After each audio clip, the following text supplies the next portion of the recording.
सर्वच जे आमचे सेल आहेत त्याच्यात आपण सहभागी व्हावं आणि माननीय आनंदराज आंबेडकरांच्या पक्षाला बळकटी द्यावी. साहेब साथ देतील, आपण त्यांना एक हात द्याल की जेणेकरून रिपब्लिकन सेना पक्ष हा मोठ्या प्रमाणात या सातारा जिल्ह्यात वाढेल.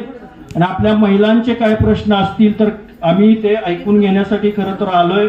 आपण आपल्या वेगवेगळ्या माध्यमातून शासकीय कार्यालयातून न्याय देण्यासाठी प्रयत्न करू. कुणाचे हॉस्पिटलचे प्रश्न असतील, तहसील प्रांत पोलीस स्टेशनचे असतील तर ते सुद्धा आपण रिपब्लिकन सेनेच्या माध्यमातून मार्गी लावू. काही शैक्षणिक काय अडचणी असतील तर त्या सुद्धा 100% पूर्ण करण्याचा प्रयत्न आम्ही करू.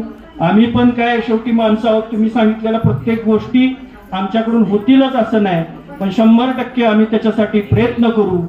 आणि आपण सगळ्यांनी असेच एकत्र राहू, एकजुटीने काम करू आणि रिपब्लिकन सेना वाढवू एवढं सांगतो. त्या भावाकडून एक छोटीशी भेट म्हणून मी काही साड्या आणलेल्या आहेत आपल्यासाठी, त्या लहान भावाकडून आपण स्वीकाराल अशी अपेक्षा करतो. आपण मला इथं बोलवलं, हा मान सन्मान दिला त्याबद्दल आपल्या सगळ्यांचा मी ऋणी आहे. जय हिंद, जय महाराष्ट्र, जय संविधान.